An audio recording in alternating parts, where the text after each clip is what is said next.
सुचिता फिर ऑनलाइन आई, इसको आज रिमूव करना।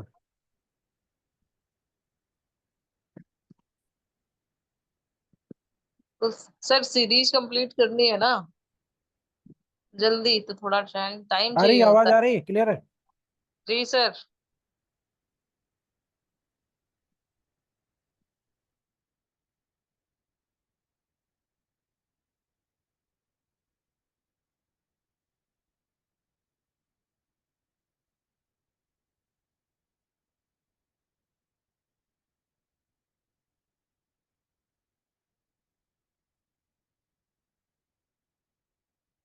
आज हम लोग थोड़ा सा पहले बेयर एक्ट कैसे पढ़ी जाती है, थोड़ा से उसका पार्ट देखेंगे। आप लोग कहाँ पे चूक करते हो, जो 1 नंबर 2 नंबर 3 नंबर से रुक जाता है, या 1 नंबर 2 नंबर से गलतियां हो जाती हैं, तो वो चूक की जगह जो उसको फिल करते हैं। उसके बाद हिंदू मैरिज एक्ट 1955, है ना। अब इसको जैसे मुख्य परीक्षा में या प्री में जो सवाल करने चाहिए, इतना तो सबको याद रहता है, हर बच्चे को याद होगा इसमें से करीब करीब। हिंदू मैरिज एक्ट 1955 सबको याद है ना, पक्का सबको याद होगा, याद भी हो जाता है। लेकिन इसका जो एक्ट नंबर है, एक्ट नंबर वो किसी को नहीं याद रहता, किसी को नहीं याद एक्ट नंबर। अब अगर मान लो वो एक्ट नंबर नहीं याद है, तो वहां पे आपके साथ दो प्रॉब्लम आएंगी। एक प्रॉब्लम तो ये आएगी कि जब मेंस में आप लिखोगे तो उसका वर्णन नहीं कर पाओगे, उसको लिख नहीं पाओगे। दूसरा, अगर प्री में कभी सवाल बना दिया तो वहां पे भी गलत होने के चांसेस रहते हैं, है ना। तो यहाँ पे हम लोग सावधानी के साथ हर एक्ट का, इसी एक्ट का नहीं, हर एक्ट का। तो एक्ट नंबर इसका कौन सा है? 25। अब एक डेट आती है लागू होने की। लागू कब हुआ था? इसकी एक खूबी है। क्या खूबी है? 18 मई 1900, हाँ उसी दिन एहसन मिला और उसी दिन ये लागू भी हो गया। तो इसमें कोई अतिशयोक्ति नहीं है, उसी दिन मान्यता मिली और उसी दिन लागू। ठीक है। अब दूसरी बात यह आती है कि हर एक एक्ट का अपना प्रिम्बल होता है। प्रिम्बल, प्रिम्बल जैसे आपके अपने जीवन का भी प्रिम्बल है कुछ, श्रव्या? आपके अपने लाइफ का कोई प्रिम्बल है? नहीं है? है? क्या है? पढ़ के सुनाओ पूरा प्रिम्बल। प्रतीक्षा, तुम्हारे लाइफ का प्रिम्बल क्या है? अपर्णा, तुम्हारे लाइफ का क्या है प्रिम्बल? हाँ, अच्छा। सौम्या, तुम बढ़ जाओ, सौम्या तुम्हारे जीवन का? हम्म। हम्म। हम्म।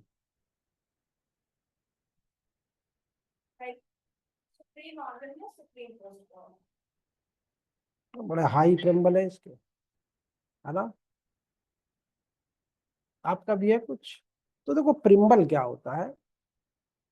किसी भी चीज के को पाने का जो लक्ष्य होता है, वो आपका प्रिम्बल होता है।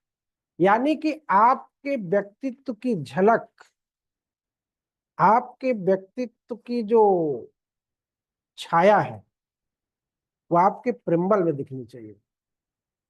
प्रिम्बल मतलब होता है उद्देश्य, उद्देशिका।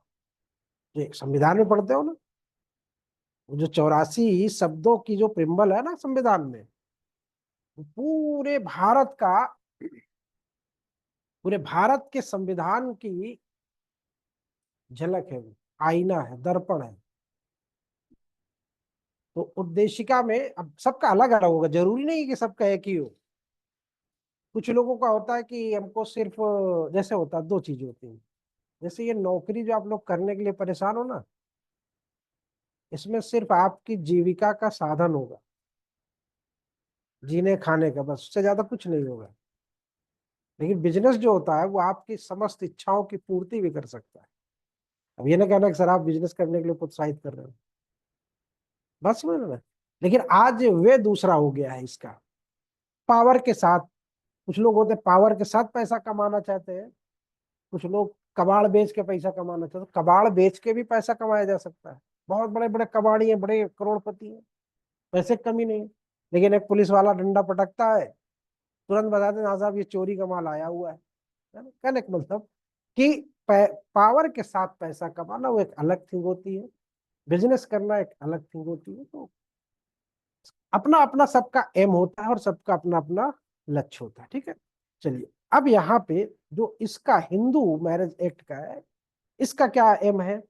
N act to amend and codify. क्या है ये? आप लोगों को याद नहीं आ रहा होगा, जो लोग पुराने होंगे, अमेंड एंड कोडिफाई, क्योंकि अभी प्री में नहीं है। लेकिन अगर बिहार दोगे या उत्तराखंड दोगे तो वहां पे प्री में भी है ये, तो प्री में भी आपका काम करेगा, तो इसलिए उस हिसाब से थोड़ा सा पढ़ा दे रहे हैं, बाकी तो फिर अपना समझ लीजिएगा मेंस में। तो इस एक्ट का जो प्रिम्बल है वो कहता है an act to amend and codify. मतलब इसका समझ रहे हो ना? एक बार प्री में पूछ लिया था कि इंडियन एविडेंस एक्ट के प्रिम्बल के अंतर्गत निम्नलिखित में से कौन से शब्द सम्मिलित हैं? उसमें 3 शब्द हैं, यहाँ पे 2 ही शब्द हम देखें ना, अमेंड कोडिफाई।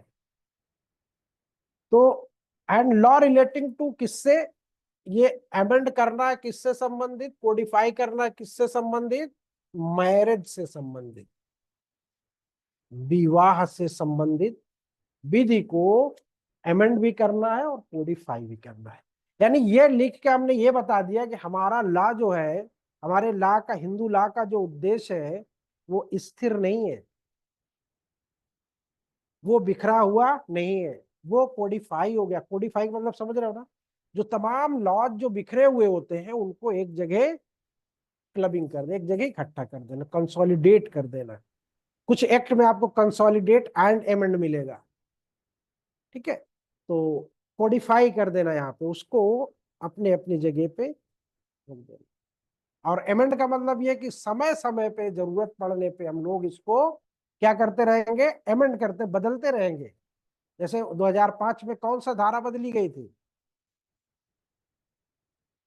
धारा कौन सी थी? हिंदू मैरिज का नहीं, सक्सेशन का था ना वो, परसों लिखाए थे। हाँ, सेक्शन 6 का सब क्लास 3, जहाँ पे लड़कियों को शामिल किया गया था कुपार्शनिटी में, ठीक है। Anyway, be enacted the parliament by parliament in the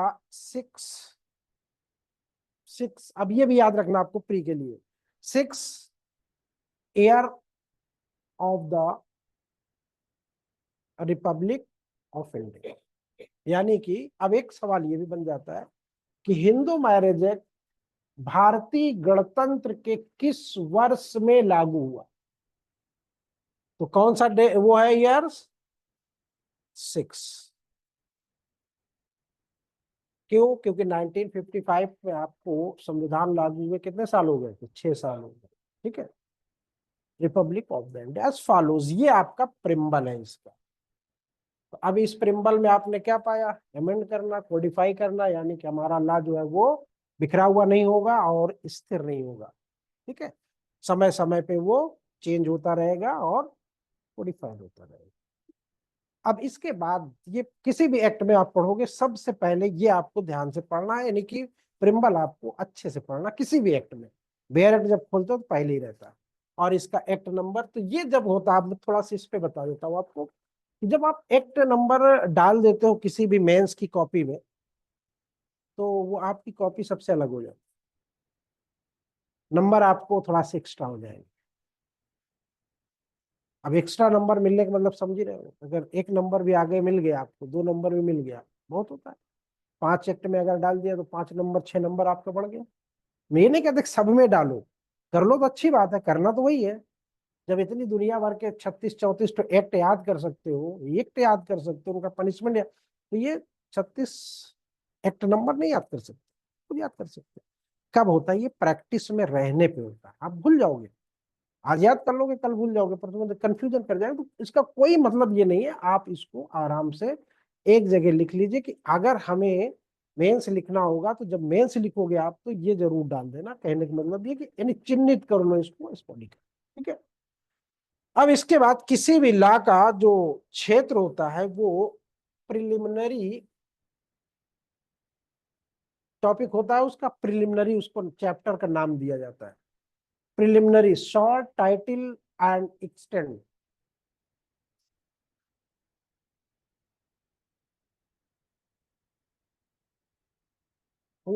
बता रहे थे, short title extend and commencement भी होता है एक में, एनैक्टमेंट कमेंसमेंट जो होता है। तो इस एक्ट में एनैक्टमेंट कमेंसमेंट नहीं दिया। क्यों नहीं दिया है? क्योंकि इसमें उसी दिन लागू हुआ और उसी दिन ये पारित हुआ और उसी दिन ये लागू हो गया, ठीक है। पारित हुआ मतलब प्रेजेंट मिली राष्ट्रपति को और उसी दिन लागू हुआ। तो इसमें भी कमेंसमेंट की डेट आपकी दी होती है। जैसे आप लोग हिंदी में जब हिंदी में किसी कविता की व्याख्या करती हो, की होगी बचपन में हाई स्कूल में, तो उसमें कौन सी दो बातें लिखना जरूरी होता था? प्रसंग, संदर्भ और प्रसंग, और फिर व्याख्या करनी होती है। तो उसी तरह यहाँ पे भी आपको प्रसंग तो पता ही है कि हिंदू मैरिज एक्ट का प्रसंग है, मुस्लिम लॉ का प्रसंग है, टीपीए का प्रसंग है, कॉन्ट्रैक्ट का प्रसंग है। प्रसंग तो सबको पता है। और उस प्रसंग में भी किस तरह का प्रसंग है? प्रतिफल का प्रसंग है, मॉर्गेज का प्रसंग है ना, विवाह निकाह का प्रसंग है, तलाक का प्रसंग है। तो वो प्रसंग तो है ही है, लेकिन आपको रेफरेंस क्या देना है? वही जो आप रेफरेंस में कि आपका जो सेक्शन है belonging to Hindu marriage act 1955, bracket में एक्ट नंबर 25, फिर आगे आप सेक्शन डाल के उसको कंटिन्यू कर सकते हैं, ठीक है। बस इतना इफेक्टिव हो जाता है। शॉर्ट में कभी नहीं डालना है। बहुत से बच्चे ऐसे कर देते हैं, HM एक्ट तो हिंदू मुस्लिम एक्ट हो जाता है। अरे तो पढ़ो तो हिंदू मुस्लिम एक्ट हो जाएगा। तो हिंदू मैरिज एक्ट को ऐसे तो ऐसे नहीं लिखना रहता। कुछ प्रोफेसर जो होते हैं बहुत बुरा मानते हैं इसको, शॉर्ट में जो भी लिखे। बहुत से बच्चे होते शुरू में जैसे लेना CPC की धारा ऐसे लिखना शुरू कर देते हैं, नहीं करना, ठीक। अब शॉर्ट टाइटल, इसका नाम क्या है? वो शॉर्ट टाइटल में, शॉर्ट टाइटल का मतलब होता है कि उस एक्ट का कंप्लीटली नाम हम कैसे लेंगे। हम हिंदू विवाह अधिनियम 1955 पूरा पूरा आपके उसमें बैरक में ये लिखा हुआ, ठीक है। एक अंतर होता है कॉन्स्टिट्यूशन में और यहाँ पे। बाकी अदर लॉज में जितने भी लॉज हैं आपके, उनमें सब में short title extend and commencement जो है वो चैप्टर 1 में होगा। लेकिन कॉन्स्टिट्यूशन में अंतर होता है। कॉन्स्टिट्यूशन में कौन से चैप्टर में है? 22वां भाग। अच्छा, इसमें दोनों में एक ये बेसिक अंतर है, ठीक है। अब एक्सटेंड कहाँ तक, यानी ये लागू कहाँ तक है? अब यहाँ पे सवाल आपके बहुत ढेर सारे बनेंगे। एक्सटेंड कहाँ तक है ये? यानी कि आपका जो हिंदू मैरिज एक्ट है ये इसका जो शॉर्ट टाइटल तो आपने समझ लिया, एक्सटेंड कहाँ तक है। अब ये होल ऑफ इंडिया, संपूर्ण भारत में। फिर इसके बाद कहता है कि पूरे भारत पर तो हमने कह दिया, लेकिन पूरे भारत पर क्या मुस्लिमों पर भी लागू है, क्या ईसाइयों पर भी लागू है, क्या सिखों पर भी लागू, क्या पारसियों पर भी लागू है? नहीं, सब पे नहीं लागू। कहता है कि जितने भी लोग भारत की भूमि पर हैं, उनमें से वो हिंदू, वो मुस्लिम नहीं है, ईसाई नहीं है, पारसी नहीं है और सिख नहीं, इनको छोड़कर, उन्होंने सिख कहाँ बोला, मैंने मुस्लिम बोला, ईसाई बोला, पारसी बोला, और ईसाई, ईसाई, मुस्लिम, पारसी और यहूदी, यहूदी, ये 4 लोग, इनको छोड़कर ये सब पर लागू होगी। लेकिन एक जगह और प्रॉब्लम आती कि संविधान का आर्टिकल 366 है, हाँ, और उसका सब क्लास 25, अच्छा हाँ 25, उसका सब क्लास 25, उसमें जो एससी और एसटी है, एसटी है कि एससी है कि ये दोनों है, दोनों है पक्का कि सिर्फ एसटी है? सिर्फ एसटी होगा, ठीक है।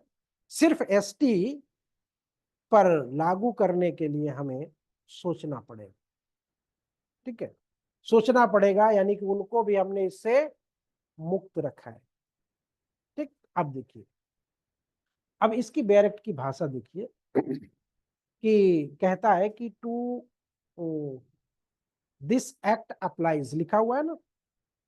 अब देखिए, अगर बेयर एक्ट के हिसाब से पढ़ोगे तो थोड़ा याद करने में समस्या होगी। तो आप अब जैसे लिख दिया कि दिस एक्ट अप्लाइज ना, अब ये ऐसे करके आप वन, अब कुछ, अब यहाँ पे कुछ भी लिखा, आप उससे मतलब आपको अपने हिसाब से अपने पॉइंट बना लेना।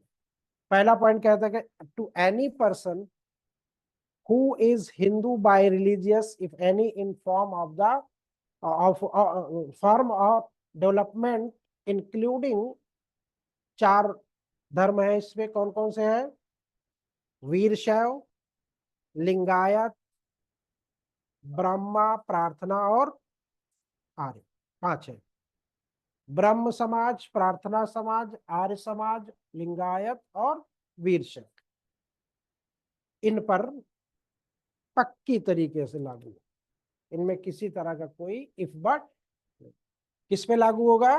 पहले वीर वीर वीरशैव, लिंगायत, अब ब्रह्मा, प्रार्थना और आर्य, मतलब शॉर्ट में हम लिख देना आर्य, ठीक। इन पे तो लागू होगा। अब ये हिस्ट्री में भी आप लोग पढ़ते हो, तो अब इनमें मतलब कहीं ना कहीं कुछ ना कुछ अंतर तो ब्रह्म समाज, प्रार्थना समाज और आर्य समाज पढ़ा है हिस्ट्री में, जीएस में पढ़ा है, नहीं पढ़ा? ब्रह्म समाज का संस्थापक, प्रार्थना समाज का और आर्य समाज का, ठीक है। तो इस पे तो पक्का परफेक्टली लागू, पहला पॉइंट। दूसरा point, to any person who is Buddhist, Jains and Sikhs by religious, तो इन पर भी लागू होगा। नहीं, किस पे? बुद्धों पे, बुद्धिस्ट, जैनिज और सिख, इन पर भी लागू। यहाँ पे भी कोई इफ बट नहीं है, ठीक। फिर कहता है, अब इतना जब क्लियर हो गया तो अब बचता कौन है, ये भी देख लो। कहता है कि to any other person domicile in the territory to which this, इनके बाद, to which this act extend, who is not a Muslim, Christian, Jews, Parsi, है ना, बाय रिलीजन, इन पे नहीं लागू। unless it is proved by any such person would not have been governed by the Hindu law or by any custom uses as part of that laws in respect of any of the matter deal with herein, this act had not been passed। बाकी सबके लिए अगर कोई अलग से law नहीं है तो उन सब पर ये लॉ लागू होगा, जो 4 एक्सेप्ट फॉर, इन पे तो पूरा पूरा। अब एक्सेप्ट फॉर यानी कि वो एक्सेप्शन है, अपवाद है, उन पर लागू नहीं हो सकता है, 4, है ना। उसके बाद इस पे भी बाकी जो रह रहे हैं उनके कस्टम यूजेस अगर भारत में इम्प्लीमेंट है, ठीक है, अगर उनके लिए कोई अलग से लॉ नहीं है तो हिंदू लॉ ही लागू होगा।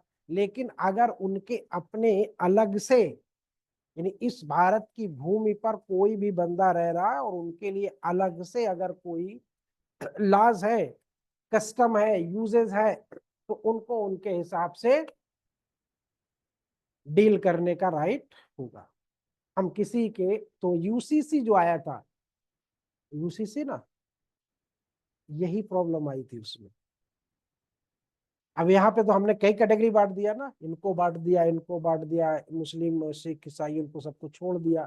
फिर उसके बाद जो सेक्ट्स छोटे छोटे बचते थे, कोई कोई कस्टम को मान रहा, कोई कोई कस्टम को मान रहा है, कोई कोई यूजेस कर रहा, कोई कोई यूजेस कर रहा है। तो अब क्या किया गया कि इन सब को एक करके एक कर दिया गया। ठीक, जैसे फॉर एग्जांपल कि आपको विवाह जो करना है वो अपने गोत्र में नहीं होना चाहिए, अपने पिंड में नहीं होना चाहिए, है ना, यही है। अब गोत्र और पिंड का वर्णन है पूरा। उत्तर भारत और दक्षिण भारत, वहां पे भी दोनों में अंतर है। हिंदू लॉ में भी अंतर, मुस्लिम लॉ में भी अंतर। जैसे मामा की शादी भांजी से नहीं हो सकती, मामा भांजी की शादी नहीं हो सकती। दक्षिण भारत में हिंदू मैरिज में ये हो सकता, परमिटेड है। अब इन्हीं सब चीजों को लेके विवाद हो गया। मुस्लिमों में क्या है, वहां पे दूध का संबंध और ब्लड का संबंध, कल हम लोग ब्लड का संबंध पढ़े परसों, ब्लड का संबंध और दूध का संबंध नहीं होना चाहिए, बस मुस्लिमों में ही। बाकी और कोई अंतर नहीं है, मतलब सबसे हो सकती है। कैसे हुआ ब्लड, अभी कल ब्लड पढ़ाए थे परसों, ब्लड कहाँ तक जाता है, दूध का संबंध और ब्लड का संबंध। हाँ, ठीक है। और फिर बाकी ऊपर नीचे और पीढ़ियां दी हुई हैं, जैसे मौसी हो गई, है ना, मामी हो गई, सास हो गई, तमाम चीज। अब आजकल तो सास वाला तो वापस हो रहा है। The following person are Hindus, Buddhist, Jains, Sikhs by religion as the case may be. अब यहाँ पे बच्चों का मसला है, कहता है कि बच्चे क्या होंगे। अगर मान लो माँ हिंदू है, पिता सिख ईसाई है, तो क्या होगा, पिता मुस्लिम है और माँ हिंदू है, तो क्या होगा। तो कहता है कि any child legitimate by, legitimate or illegitimate, legitimate समझ रहे हो ना, इलेजिटिमेट औरस और जारज, वैध और अवैध, both of whose parents are Hindus, अगर दोनों है, Buddhist, Jains are Sikhs by religion. फिर कहता एनी चाइल्ड लेजिटिमेट और illegitimate one of whose parent is Hindu, Buddhist, Jains और Sikh by religion and whose is brought up as a member of the tribe, community, group or family of which such parent belong। तो उनके साथ भी Hindu marriage act लागू। ठीक,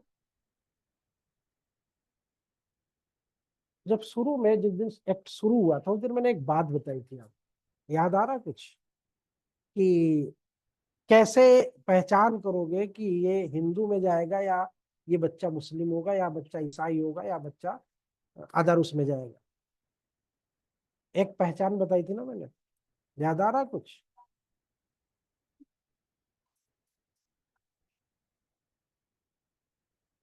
हम्म। अगर मान लो पिता हिंदू है, माता भी हिंदू है, और पिता मुस्लिम हो जाता है, मुस्लिम धर्म में कन्वर्ट हो जाता है, तब बच्चे का क्या होगा?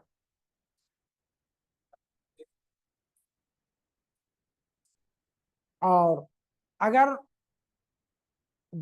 पिता ईसाई है, माता हिंदू है, तब क्या होगा?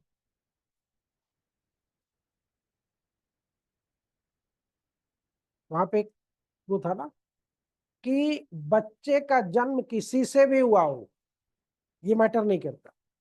मैटर ये करता है कि उसकी परवरिश कैसे हुई, उसका पालन पोषण कैसे हुआ, उसका मेंटेनेंस कैसे। ठीक है। तो अगर हिंदू मदर ने किया है तो वो हिंदू ही होगा। ये नहीं कि अरे सर वो तो ईसाई का है तो ईसाई होगा कि हिंदू होगा, तो वो पालन पोषण और हिंदू रीति रिवाज से अगर हुआ है तो वो हिंदू ही होगा। Any person who is converted or reconvert to the Hindus, Buddhist, Jain और Sikh religion, तो जो लोग कन्वर्ट होते हैं, जैसे बहुत से सिख हो गए, बुद्धिस्ट हो गए, जैनिज हो गए, तो उन पर भी सब आपका ये लागू। Not with standing anything content in subsection 1, nothing contained in this act shall apply to the member of any scheduled tribe within the meaning of clause 25 of article 366 of the constitution, unless the central government by notified या notification in the official gazette otherwise direct।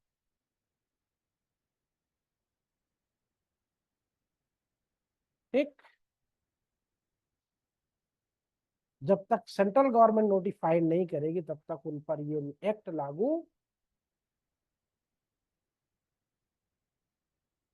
बात समझ में आई?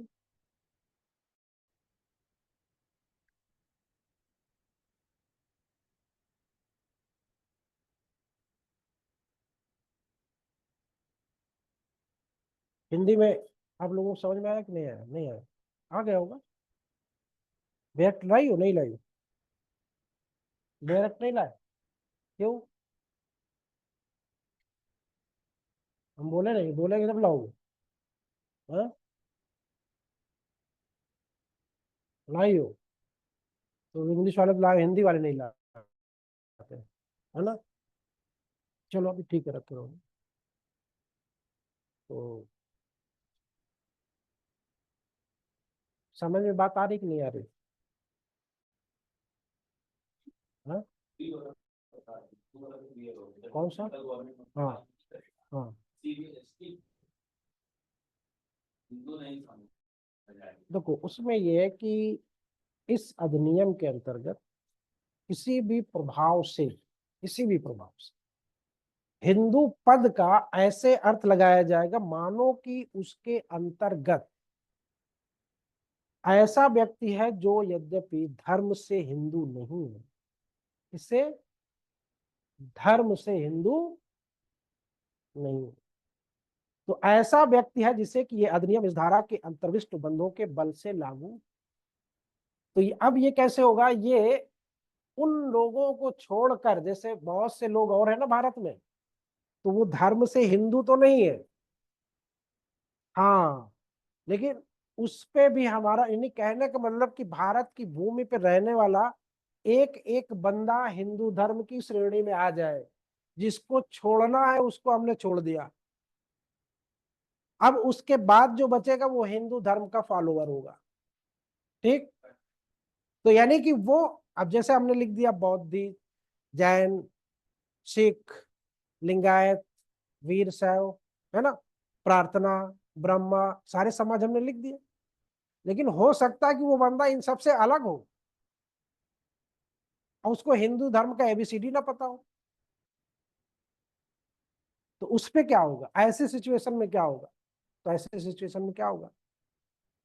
वो उस पे भी Hindu law impose करेगा। ठीक है? यानी कहीं पे लूप होल्स नहीं छोड़ा गया। हम्म। हाँ नहीं देख। हाँ हाँ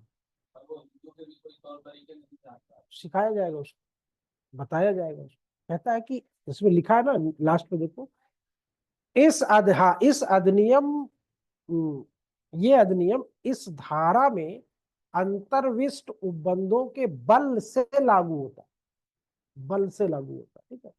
तो ऐसा नहीं है कि जो बंदा होगा उसके कुछ कस्टम्स कुछ यूजेस नहीं होंगे। तो आपके हिंदू सोर्स में कस्टम और यूजेस भी तो था ना। तो कुछ ना कुछ तो उसके कस्टम और यूजेस होंगे भारत में रह रहा है, भले वो नर पिशाच हो। उसका भी सिद्धांत है कि जब तक हमारे क्षेत्र में नहीं आएगा नहीं छुएंगे। बात होता कि नहीं होता।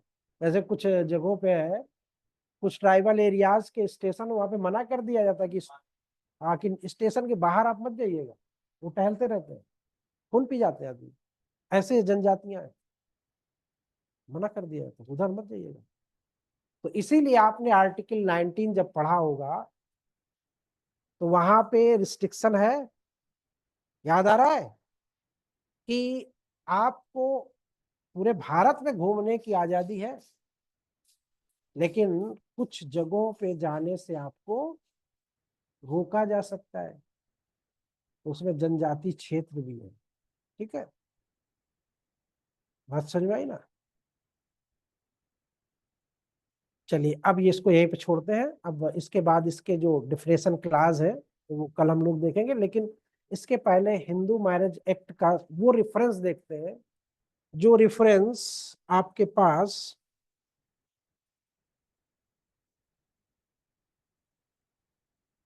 खाली आप लोग हिंदू मैरिज एक्ट पढ़ते हो खाली, है ना, कि करते भी हो। पढ़ना और कढ़ना दोनों में अलग अलग अंतर होता है। पढ़ते हो करते हो या दोनों करते हो? हाँ,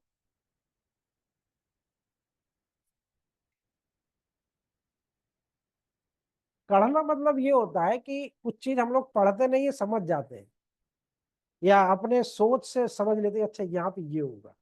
जो नहीं कहीं पढ़ा नहीं, न सौ पढ़ा न एक प्रताप, प्रताप गढ़ा। मतलब वो उसको किसी भी चीज पे आप बहस उससे कर लो और आपको वो सरेंडर करा देगा। अरे 100 पढ़े बैठ जाए और एक प्रताप गढ़ा बैठ जाए तो समझ लो सबको है क्या इसमें से कोई।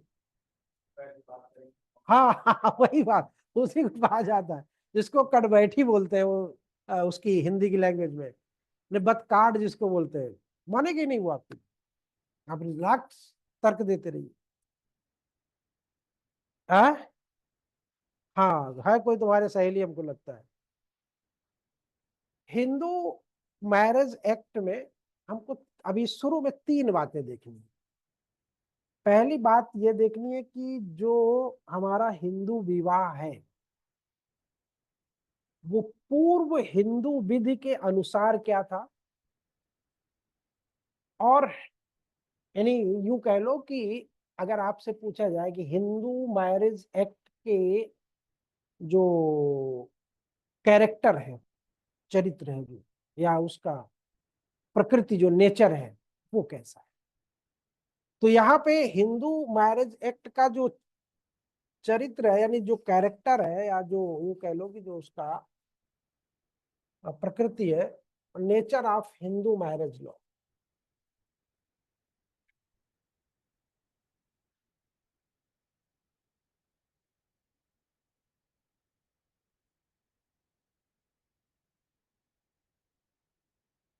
Nature of Hindu marriage act में 2 बातें होती हैं। पहली बात तो यह कि हमारा जो प्रेजेंट का लॉ है वो कब का है, 1955 का। तो इसके पहले जो लॉ रहा होगा वो तो कोई ना कोई तो लॉ रहा होगा ना। तो उसको हम लोग बोलते हैं पूर्व हिंदू विधि, यानी हिंदू विधि हमारी 1955 में आई, तो यहाँ पे हम लोग लिखते हैं पूर्व हिंदू विधि। पूर्व हिंदू विधि प्रीवियसली हिंदू लॉ, और यहाँ पे आधुनिक हिंदू लॉ।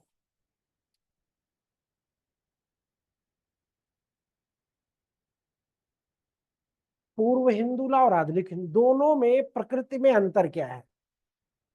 कुछ है, याद आ रहा है?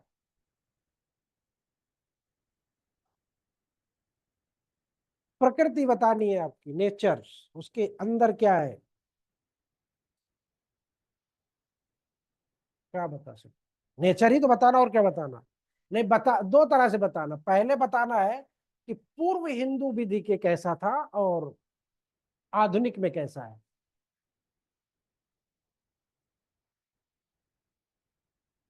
हम्म, हम्म।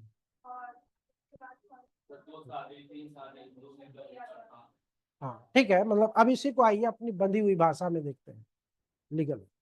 इसमें टिकैत मनमोहिनी बनाम बसंत कुमार का केस था।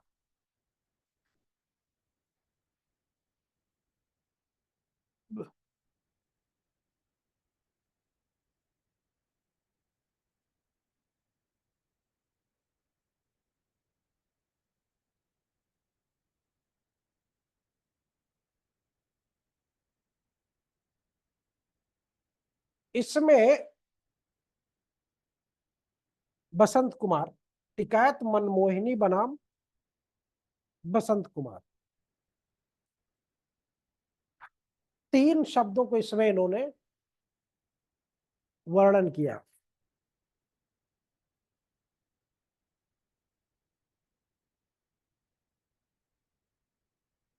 वो ये था कि हिंदू विवाह एक संस्कार है, सैक्रामेंट है।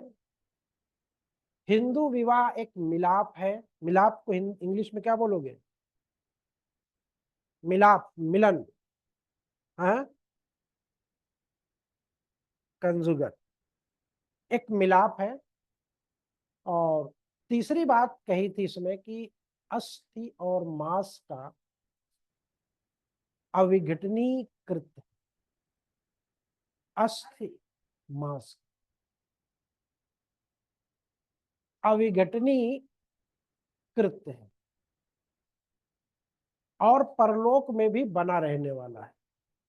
यानी कि आपके जैसे कहते हैं ना कि आत्मा का आत्मा से मिलन हो, यहाँ पे हड्डी और मांस का अविघटनीय मिलन है। ऐसा मिलन है कि जो परलोक तक बना रहेगा, जिसको 70 सात जन्म, मतलब 70 क्या हो जाएगा? 70 नहीं होगा, 100 साल का एक जन्म माना जाता है ना, 7 जन्मों तक नहीं, 700 साल तक। ठीक है, 7 जन्मों तक अटूट रहने वाला रिश्ता है, यानी कि परलोक में भी साथ नहीं छोड़े।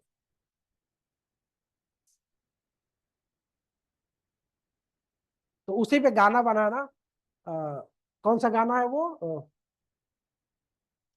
हाँ, वही उसी पे, आत्मा का आत्मा से हो मिलन। फिर तमाम पाठ है इस पे, मनु के भी है, आपस्तम के भी है, विज्ञान सबके है विवाह पे। हर स्मृतिकारों के अपने अपने, हाँ, अपना अपना विचार है, अपनी अपनी सोच है। तो किसी भी व्यक्ति का कहता है कि जो आप लोग हो ना अभी सब इनकम्प्लीट हो, नहीं जो इसमें मैरिज नहीं है, मैरिड नहीं है, जो मैरिड नहीं है वो अधूरे है, उनका जन्म ही अधूरा है। तो उसी में कहता है कि किसी व्यक्ति का सारवान अस्तित्व, सारवान मतलब सब्सटेंशियल एग्जिस्टेंस जो उसका है, सारवान अस्तित्व जो है तब तक नहीं कहा जा सकता है जब तक कि उसके पास एक पत्नी ना हो। है, है? क्या कह रहे हैं? नहीं, आपका सारवान अस्तित्व, जैसे मान लो अभी एक मनुष्य है ये, ठीक है, ये अभी बैचलर है, ठीक है, तो इसका कोई सारवान अस्तित्व नहीं, कब भाग जाए कब क्या कर जाए कुछ भरोसा है? इसीलिए आपने देखा होगा कि लोग जो बैचलर होते हैं उन पे विश्वास करते हैं? नहीं करते, कम नहीं, बिल्कुल नहीं करते। वो तो योगी मोदी जी से पूछना पड़ेगा। तो मोदी से पूछो भाई क्यों छोड़ के भागे थे आप। तो यानी पुराने, ये नए हिंदू लॉ वाले हैं ना, वो तो पुराने वाले की बात है। पुराने वाले में इतने लोग ईमानदार और इतने लोग कटिबद्ध जिसको कहती हो ना, डिवोटेड, पूरी तरह से समर्पित हो जाते। ये मॉडर्न वाले हैं, ये सब 1955 वाले हैं। ठीक है, तो 1955 वाले में बस टिट फॉर टैट, जैसे को तैसा करते चलो, कोई दिक्कत नहीं, अभी आएंगे, उसमें भी आएंगे। जिसके पास पत्नी नहीं है उसका सारवान अस्तित्व तो नहीं माना जाता है। फिर उसके बाद कहता है कि एक व्यक्ति अपने शरीर का केवल आधा है। एक व्यक्ति अपने शरीर का केवल ये 50% है। और बात सही है, बात सही भी है। हाँ, अर्धनारीश्वर। कौन देवता की पूजा करते हैं? अतः अब बताओ शंकर जी को क्यों कहा गया अर्धनारीश्वर? हम्म, हाँ। तो जब ऐसे ऐसे हम लोगों के बुजुर्गों के पास इतनी क्षमताएं थी, तो आप कौन होते हो? अब आप तो आधे ही रहोगे, हो सकता है चौथा ही हो जाओ, है ना? तो आधा है, अतः वो पूर्ण रूप से पैदा हुआ नहीं है, यानी कंप्लीटली वो बर्थ नहीं उसका, जब तक कि वो पत्नी नहीं प्राप्त करता है। तो अब यहाँ पे देखो, विवाह को, मैरिज को कितना इंपॉर्टेंस दिया जा रहा है। अब इंपॉर्टेंस कैसे दिया जा रहा है? भाषा के माध्यम से, कि आप कुछ भी नहीं हो, बिल्कुल बेकार हो, निकम्मे हो, आधे हो, ठीक है, आधी अधूरी तैयारी है तुम्हारी। कहता जब तक कि आप पत्नी नहीं प्राप्त कर लेते हो, ग्रहण करते हो, केवल विवाह के पश्चात ही वो पूरा होता है। यही कारण है कि ब्राह्मण, जो ब्राह्मण है, वो ये घोषणा करते हैं कि वो व्यक्ति जो पति के रूप में विदित है, हस्बैंड है, पति के रूप में जाना जाता है, वो वास्तव में पत्नी के रूप में प्रसिद्ध है। जानते हम इसको व्यक्ति के रूप में है, और वो वास्तव में पत्नी के रूप में प्रसिद्ध है। क्यों? क्योंकि इसके पहले ये बंदा क्या था? 50% था ना, पत्नी हो गई, 100% हो गया। अब ये जाना जाएगा कि ये बंदा होता भी है। अगर देखा जाए, प्राचीन की चीजें अभी भी हमारे यहाँ लागू होती है। जैसे अगर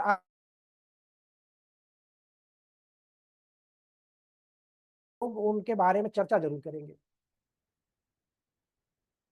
अनमैरिड है दोनों, दोनों गए किसी के घर में, लेकिन लोग चर्चा जरूर करेंगे। लेकिन अगर मैरिड होंगे तो कोई चर्चा करेगा?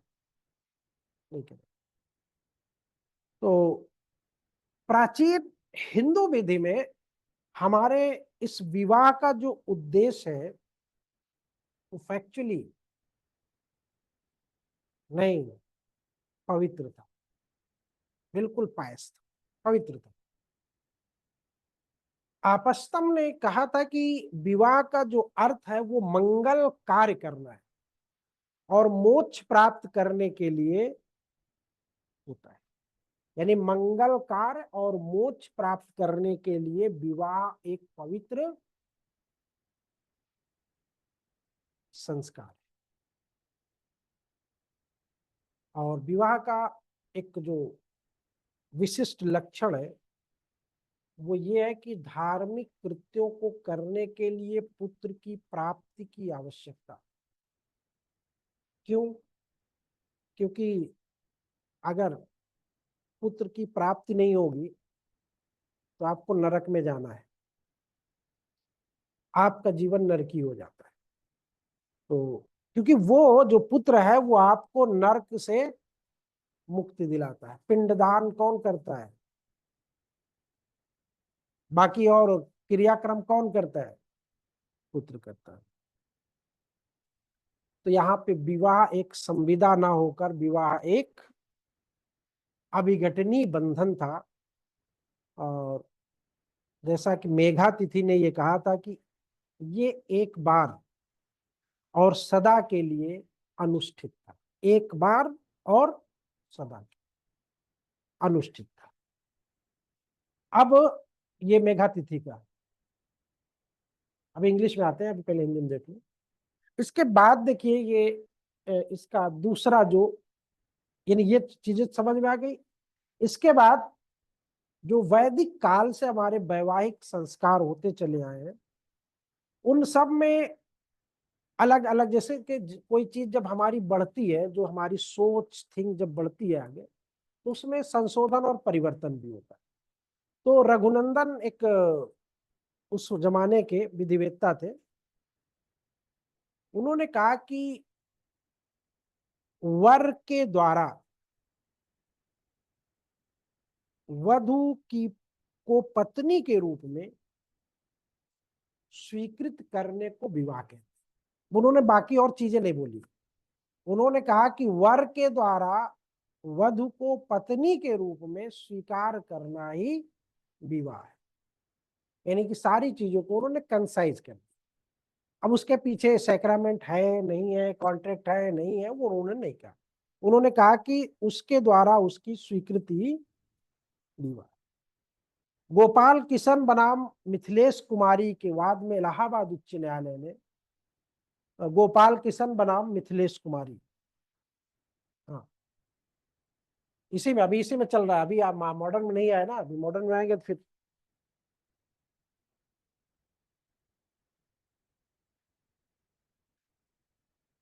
यानी इसमें भी इन्होंने डिसाइड करके ये बोला कि हिंदू विवाह जो है, हिंदू विधि के अंतर्गत एक संस्कार है, ना कि वो सामाजिक विधिक संस्था है। यानी कि वो कोई संविदा नहीं है, सामाजिक विधिक संविदा नहीं है, बल्कि ये एक संस्कार है। तो उधर पहले लॉ में भी, टिकैत मनमोहिनी में भी क्या कहा गया था कि हिंदू लॉ इज, यहाँ पे भी बोला जा रहा है एक। अब एक बात जो थोड़ा से आगे और बढ़ी, रोमन लॉज में एक कंसोर्टियम कंटम, जिसको बोलते हो ना ऑन्टम, कंसोर्ट कंसोर्टियम ऑन्टम विटॉय, ये एक सिद्धांत हुआ करता। उसको हमारे हिंदू मैरिज एक्ट में कहाँ पे लिया गया पता है आपको? कंसोर्टियम ऑन्टम, उसमें एम साइलेंट है, ऑन्टम विटाय। ये आपका जो सप्तपदी है ना, ये रोम जैसी प्रथा से आया। तो कहता है कि आत्मा के एक जीवन के रूप में, आत्मा के एक जीवन के रूप में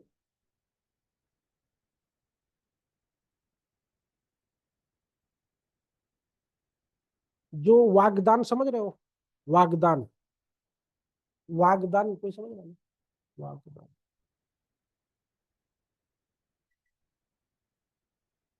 वागदान, अभी कन्यादान नहीं है, अभी वागदान है। वचन, जब एक पिता अपनी पुत्री को देने का वचन देता था तो उसको वागदान बोलते थे। ये वन वर्ड सब्स्टिट्यूशन में भी आता है हिंदी में। जब एक पिता अपनी पुत्री को विवाह में देने का वादा करता है तो उसको क्या कहा जाता है? वचन देता है तो उसको क्या कहा जाता है? उसको भाग्यवान नहीं कहा जाता, वाग्दान का वचन होता है, पुत्री को दिया। वाग, हाँ, वाग, और जिसको दिया उसको वागदत्ता कहते हैं। ठीक, हाँ, वो भी वन वर्ड में है, वागदत्ता। तो ये आपका हो गया। इसके बाद कहता है कि ये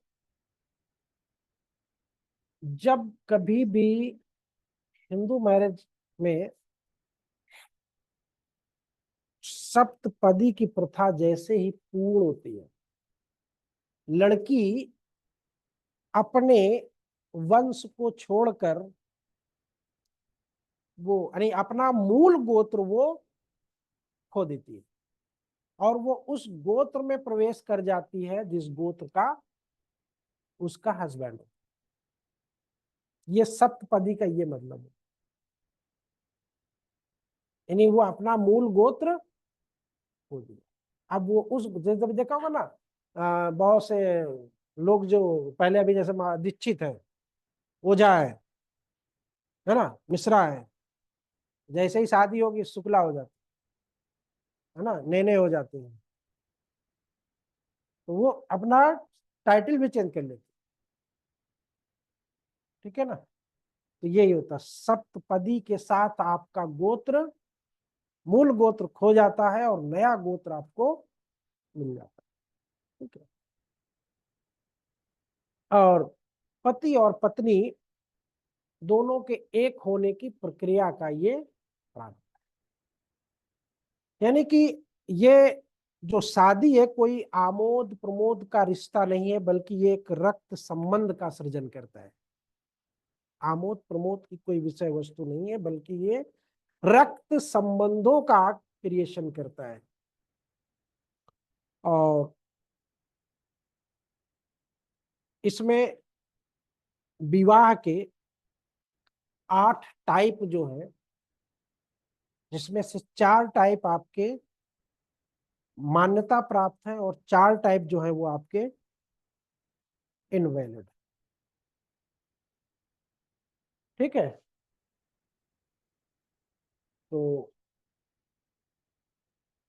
जो पत्नी होती है वो सभी सांसारिक कार्यों के लिए धर्म के अनुसार पति की साक्षी होती है, पति की साथनी होती है, और जितने भी संस्कार होते हैं उन सब संस्कारों में नियमित रूप से धार्मिक कर्तव्यों को, धार्मिक यज्ञों को करने के लिए वो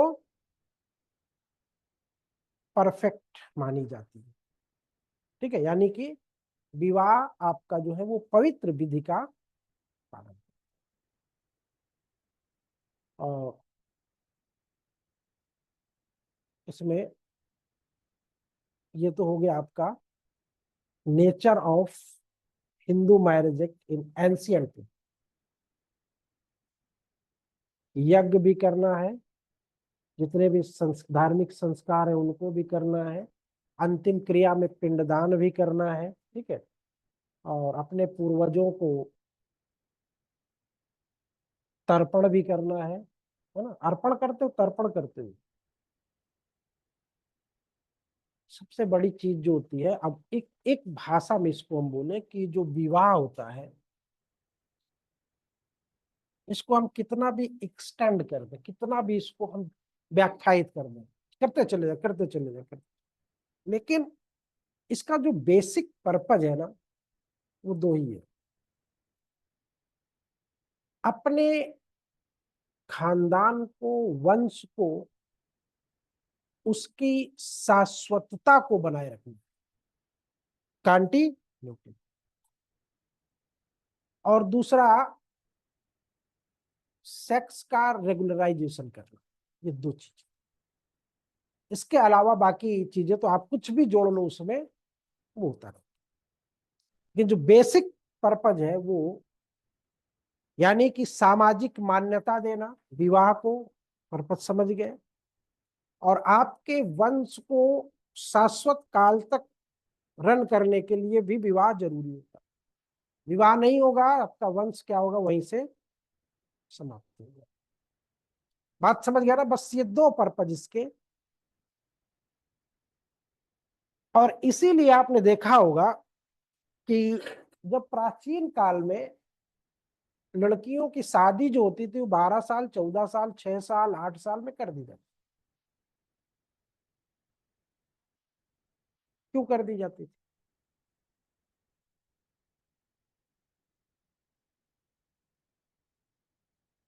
उसके पीछे भी बहुत बड़े बड़े लॉजिक हैं, जो आज के रेफरेंस में उतना सुटेबल नहीं है, उतना सुटेबल नहीं है लेकिन वही पर्पज। अब आप ये कहोगे उस जमाने में सोशल मीडिया नहीं था इसलिए नहीं पता चल पाता था, लेकिन उस जमाने की जो हमारी सामाजिक जो ताना बाना जिसको कह सकते हो, जो फीचर था समाज का, वो दूसरे नेचर का। फूलन देवी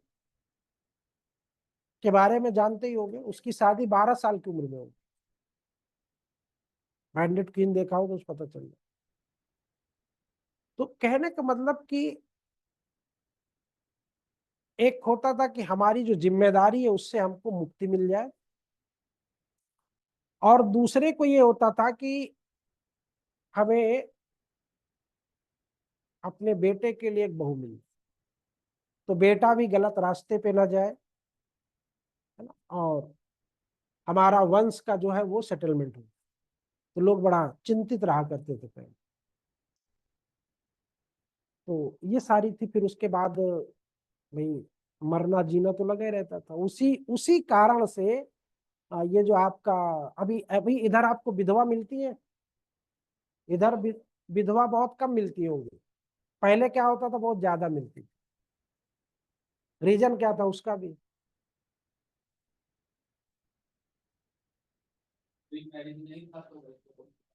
नहीं, अभी भी है यार, तो अभी इधर विधवा कम मिलती है।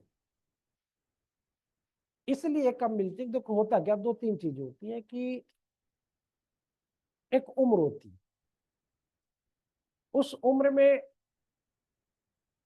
अगर आपसे कहा जाएगा कि जाके चांद से तारे तोड़ लाओ, तो वो कुछ भी करेगा। अब उसे कुछ भी करने में पता लगा कोई हादसा हो गया, कोई एक्सीडेंट हो गया, तो वो खेत रहे बेचारे। तो ये महिला क्या होती थी, विधवा हो जाती। तो उस जमाने में बहुत सी चीजें सेटल नहीं थी, तो आदमी उस जमाने में चोरी भी बहुत करते। लोग उस वक्त चोर भी बहुत होते, क्योंकि चीजें खाने तक को नहीं होती थी लोग। तब गए कहीं पे मार दिए गए, विधवा हो गई। काम करने गए उस वक्त बड़े खतरनाक काम भी हुआ करते थे, आजकल की तरह थोड़ी ना बटन दबाए चल गए। जैसे पहले अगर, हाँ, आपका ट्यूबवेल भी लगा हुआ है तो कुएं में लगा हुआ है, पंपिंग सेट है तो कुएं में लगा, वो पता लगा उतर के गए खोलने के लिए, वो भी। तो कहने का मतलब ये कि जो चीजें थी वो बड़ा अनएक्सपेक्टेड हुआ करती, धीरे धीरे करके वो सेटल्ड हो गई। अब क्या हुआ, उसी की जगह, ऐसा नहीं कि अभी नहीं होती है, उसकी जगह अब ये फोर व्हीलर और बाइक ने ले लिया। तो लड़कों को दे दीजिए आप बाइक फोर व्हीलर, या जिसकी नई नई शादी हो, दहेज में पाया हो, देखो उसको। तो अब इसलिए कि वो अब 25-30 साल के बाद शादी होती है तो समझदार हो जाता है। 14 साल के बच्चे की शादी करके उसको दे दीजिए गाड़ी, देखिए फिर ना 8-10 दिन के अंदर लड़ा के आ जाए तब कहिएगा। तो वो एक जोश होता है।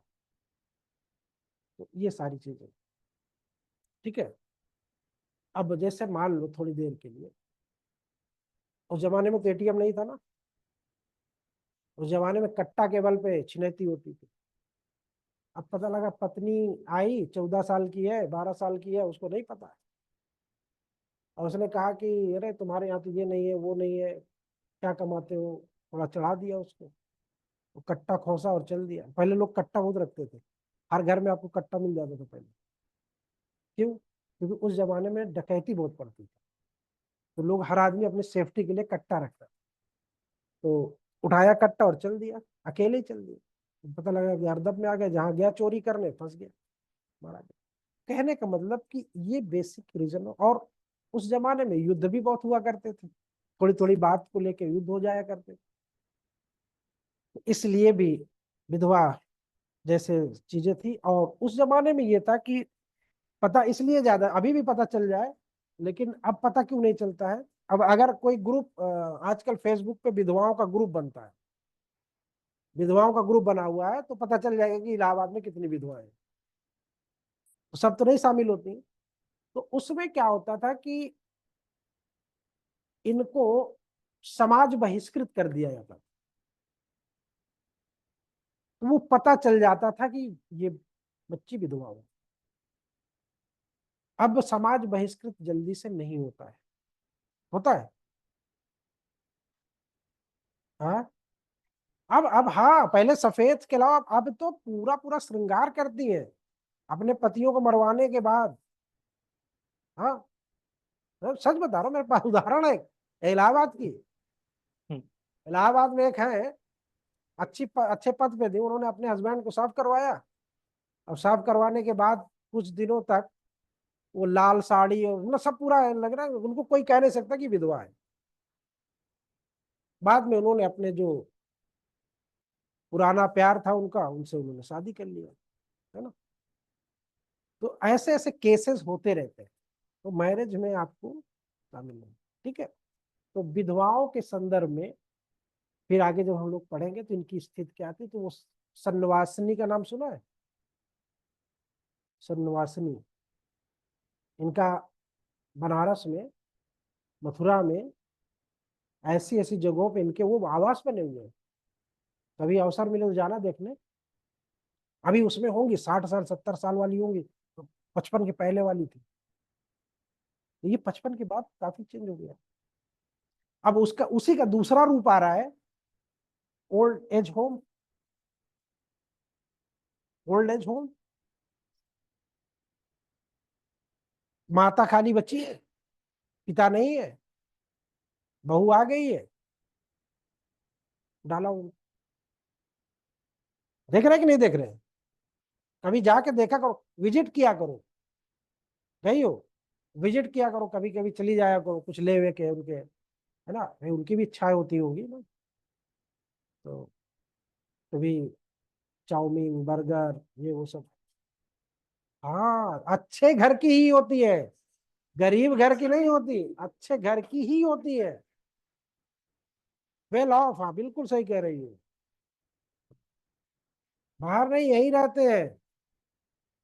वो तो रेयर में होता है, तो बहुत से उदाहरण है। आईएएस रह चुके उनके, हाँ, दादा। क्या करूं? तो ये बहुत गलत परंपरा चल रही है, और वो हो किसकी वजह से रहा, उसके जरा मूल में जाइए। हो किसकी वजह से रहा है? किसके बीच था, दोनों के बीच? तो अल्टीमेटली जिम्मेदार कौन है?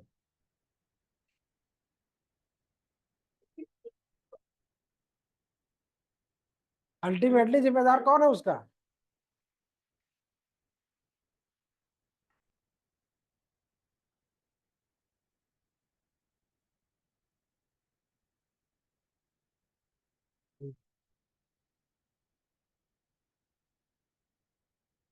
यही चीज नहीं सोच पाती सास जो होती है, वो यही चीज नहीं सोच पाती कि कहीं हमारी भी बेटी गई हुई। यही नहीं सोच पाती वो। अगर जिस दिन ये सोच ले, फिर बहू अगर ऐसा करती है, फिर बहू दोषी है। और लेकिन यही चीज जो आप सास को सोचवा रही हो, जो आप सास को सोचवा रहे हो, यही चीज अगर उस बेटी को सोचवा दो।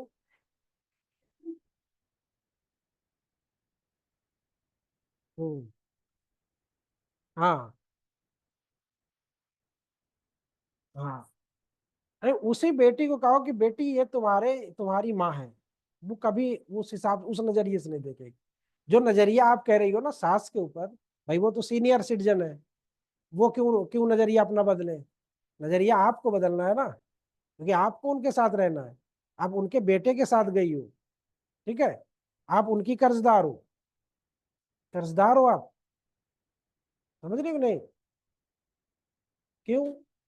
क्योंकि उन्होंने बेटे को पाला है ना।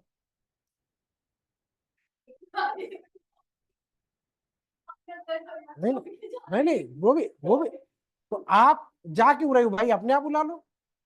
अब ये कहोगे सर वो नियम नहीं। नहीं, वैसी नहीं है, वो वैसी बनाई गई है। अगर नहीं बनाई जाती। हाँ, हाँ, होता है। हाँ, अगर ये कर दिया जाए तो दिक्कत हो जाएगी। हाँ, पहले तो नहीं बना पाता, फिर वो वही कर ना, सामाजिक हमारे वो बने हुए, ससुराल में रह रहा है, अब बेचारे की इज्जत की वाट लग गई। चलो पैक करो निकलो, कल चलते हैं घर अपने। ठीक है ना। ये। अब आधुनिक विधि के अंतर्गत देखिए क्या मामला है, मॉडर्न लॉ के अंतर्गत। इसमें जो आपका हिंदू मैरिज का जो प्राचीन सिस्टम था, उसमें यहाँ पे आमूल चूल परिवर्तन कर। तो पहले कभी आप इसके पहले कभी आपने पढ़ा, या कभी हम लोगों ने कभी देखा कि विवाह विघटन का कहीं वर्णन आया? नहीं आया ना। कहीं तलाक का वर्णन आया? नहीं आया ना। नहीं आया। अब इधर देखिएगा, अब मॉडर्न लॉ में क्या किया गया कि आमूल चूल परिवर्तन कर दिया गया। आमूल चूल का मतलब होता है रेडिकल चेंज कर दिया गया। रेडिकल चेंज मतलब समझ रहे हो ना, सबको उलट पुलट के बाहर कर दिया गया। अब हिंदू विवाहों का विघटन हो सकता है, डिसोल्यूशन ऑफ मैरिज हो सकता है, विधवा विवाह हो सकता है। हाँ, हिंदू विवाह का जो संस्कारात्मक स्वरूप लगभग समाप्त हो गया। वर्तमान हिंदू विधि की जो स्थिति है वो संविदा के तुल्य भी नहीं रही, यानी संविदा की तरह भी नहीं रही किसी। अब संविदा की तरह क्यों नहीं रही, जरा समझ लो इसको। संविदा की तरह इसलिए नहीं रही कि एक विक्षिप्त व्यक्ति मैरिज कर सकता है, एक अवयस्क व्यक्ति मैरिज कर सकता है ना। अनसाउंड माइंड, पागल, माइनर शादी कर सकता है। कॉन्ट्रैक्ट में क्या है, दोनों कॉन्ट्रैक्ट नहीं करने, करार शून्य हो गया। तो इसका मतलब कि करार के तो संविदा के तुल्य भी नहीं बची हिंदू मैरिज है। तो अवयस्क व्यक्ति के द्वारा किया गया विवाह जो होता है वो दंडनीय तो होता है, लेकिन शून्य, हाँ, और ना ही शून्य करणीय। बात समझ रहे हो ना। नाबालिग व्यक्ति अगर शादी कर ले तो पनिशेबल तो हो सकता है, लेकिन वो शून्य और शून्य करणीय नहीं है। कौन गले में घंटी बांधेगा? अगर मान लो किसी नाबालिग ने अपनी उम्र छिपा के शादी कर ली, जैसे वो नया क्रिकेटर आया है, वो भी 14 साल का, लेकिन दिखने में वो 22-24 साल का लग रहा है पर्सनालिटी के हिसाब से, पर्सनालिटी के हिसाब से। अब वो कहीं शादी वादी कर ले, बाद में पता चला ये तो अभी 15 साल का, 16 साल का है ना। तो उसको पनिश तो हो सकता है, लेकिन शादी उसकी शून्य और शून्य करनी नहीं होगा। अगर शून्य और शून्य करनी कर दी जाए तो, अगर कर दी जाए तो गलत इस्तेमाल करने लगेंगे। ठीक, तो ये चीज होती है। इसलिए इसको अब संविदा के पैरेलल भी नहीं माना जाता। विक्षिप्त व्यक्ति का विवाह मात्र शून्य करोड़ी होता है, सिर्फ शून्य करोड़ी होता है, अनसाउंड माइंड व्यक्ति का। शून्य करोड़ी, शून्य करोड़ी और शून्य समझ रहे कि नहीं समझ रहे? शून्य और शून्य करोड़ी समझ रहे नहीं? हाँ, वाइड और वाइडेबल, समझ रही हो? वाइड और वाइडेबल। अब अगर कहा जाए तो हिंदू विधि जो है वो संविदा भी नहीं है। अगर इस हिसाब से कहा जाए तो हिंदू विधि संविदा भी नहीं। इसमें हमने 8 मैरिज को मान्यता दी है। 8 मैरिज में से 4 मैरिज को हमने मान्य किया है और 4 को हमने अमान्य किया है। यानी प्राचीन हिंदू विधि में जो 8 प्रकार थे उनमें से हमने 4 को मान्यता दे दिया है मॉडर्न में, और 4 को जो है हमने अमान्य घोषित कर दिया। तो इसमें 4 जो विवाह के जो 8, ये तो आपका हो गया 8 जो प्रकार है, टाइप ऑफ मैरिज जो है, 8 टाइप ऑफ मैरिज जो है, उसमें ब्रह्म विवाह, दैव विवाह, आर्ष विवाह और प्रजापात्य विवाह, ये 4 मैरिज जो है वो मान वैलिड मान्य। असुर, गंधर्व और राक्षस और पैशाच। असुर, गंधर्व, राक्षस और पैशाच। अगर इस अमान्य के हिसाब से देखें तो आज 99% विवाह जो है वो अमान्य है।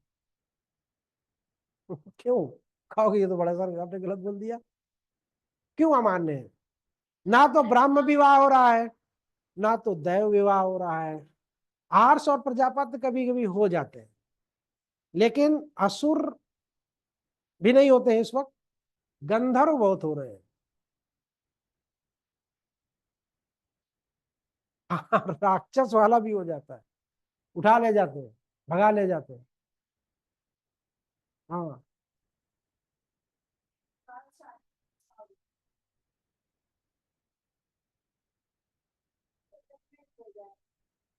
असुर है वो असुर होगा।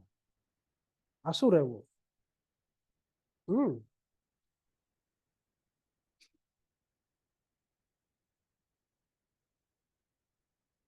एक पैसाच होता है। तो इसमें सबके अलग अलग टाइप है, भी देखते हैं हम लोग वो। अ, अभी उसमें देखते हैं क्या है। इसमें जो ब्रह्म विवाह होता है सबसे टॉप क्वालिटी का।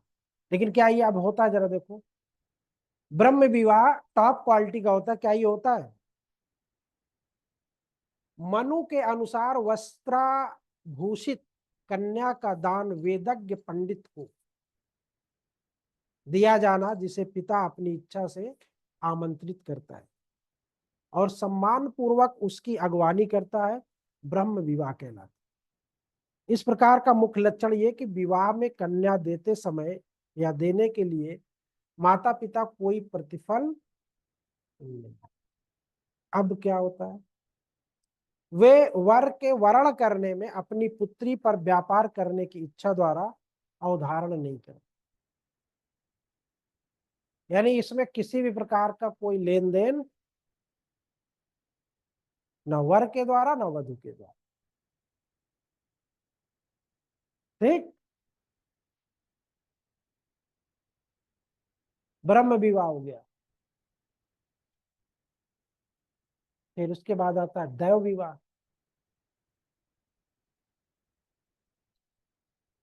जो व्यक्ति यज्ञ की पूर्ति करता था,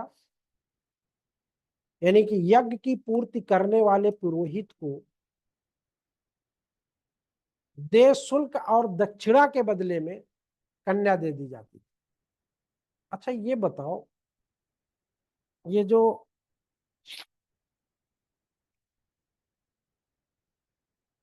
यज्ञ होता था, यज्ञ किस पर्पज से होता था? यज्ञ क्यों किया जाता था?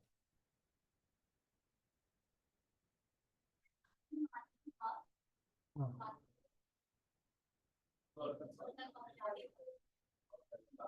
फरहा भी है ऑनलाइन, इसको भी रिमूव करो। अरफात भी है, सबको इनको रिमूव कर दो।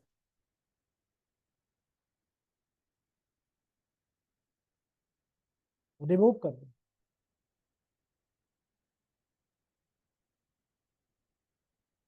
यज्ञ कितने अग्निष्टोम यज्ञ पढ़ी हो? बहुत से यज्ञ होते, करीब 12, 4, 16, 16, 17 यज्ञ होते थे। अग्निष्टोम यज्ञ, महायज्ञ और बलि यज्ञ, कौन कौन से यज्ञ होते थे, और फिर राजसूय यज्ञ, वाजपेयी यज्ञ, है ना, बहुत से यज्ञ होते थे। हाँ, तो ये यज्ञ अलग अलग थे।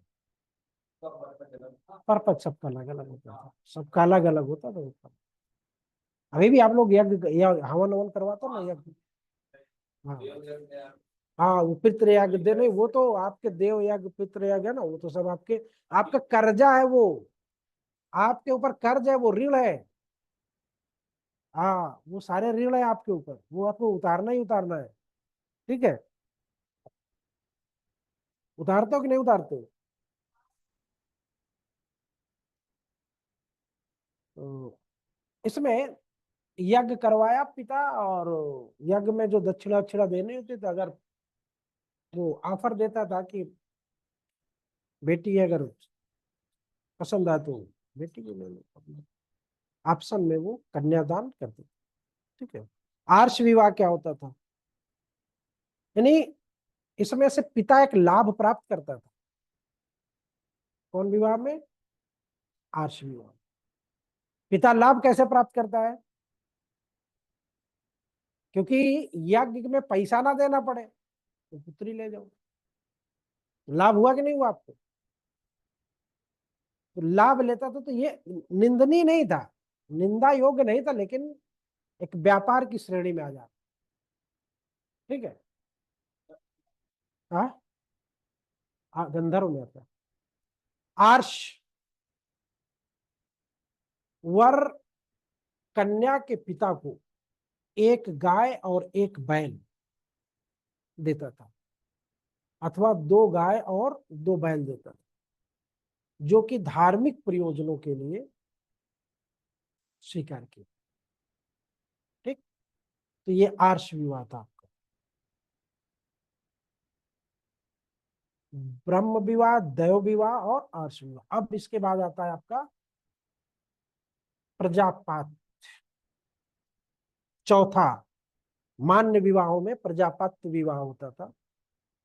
ये सारवान रीति से ब्रह्म के जो वेद होते थे, ब्रह्म से जो वेद होते थे, यानी ब्रह्म विवाह से जो भेद के रूप में होते थे, तो यानी ये ब्रह्म विवाह और इस विवाह में बहुत ज्यादा भेद नहीं है, नहीं, किंतु इसमें जो दान होता था प्रजापात विवाह में, इस शर्त पर दिया जाता था कि तुम दोनों धर्मनिरपेक्ष और धार्मिक कार्यों को पूरा करने के लिए भागीदार होगे।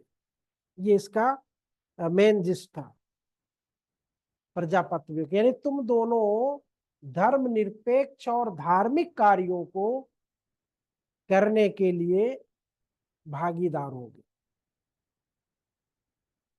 तो आपस्तम और वशिष्ठ दो, उनके अनुसार विवाह के केवल 6 प्रकार होते थे। उन्होंने प्रजापात विवाह और पैशाच विवाह का जिक्र नहीं किया, और तब ये धीरे धीरे करके अप्रचलित भी हो गया। तो ये कहने का मतलब कि वहां पे पति और पत्नी को एक जिम्मेदारी दी जाती। अब धर्मनिरपेक्षकृत और जो धर्मनिरपेक्ष और धार्मिक, तो ये अर्थ तो समझ ही रहे होगे धर्मनिरपेक्ष काम क्या होते हैं। धर्मनिरपेक्ष मतलब जो धर्म में मान्य ना हो उन कामों को भी करने के लिए आप। असुर विवाह, असुर विवाह कैसा होता था? असुर विवाह एक ऐसा अमान्य विवाह होता था जिसमें वर के द्वारा कन्या के पिता और उसके पैतृक संबंधियों और स्वयं कन्या को पर्याप्त धन दिया जाता, यानी पैसे से तौल देना, जिसको खरीद लेना। जिसको विवाह के इस प्रकार का विशिष्ट लक्षण ये था कि इसमें कन्या का पिता आर्थिक लाभ प्राप्त करता, जो कन्या के वास्तविक विक्रय के समान है। आजकल क्या होता है कि आजकल के जो विवाह का है उसका वर्णन है कहीं पे, उसका वर्णन नहीं है। ये तो आसुर हो गया, तो आसुर का उल्टा क्या होगा? जब देखो आसुर का उल्टा क्या होता है? भस्मासुर। हाँ, सुर सुर विवाह होता है आजकल। हाँ, तो सुर विवाह होगा ना आजकल, अपोजिट होता है ना। आजकल लड़कों को खरीद लिया जाता है ना, आजकल लड़कों को खरीदा जाता है ना।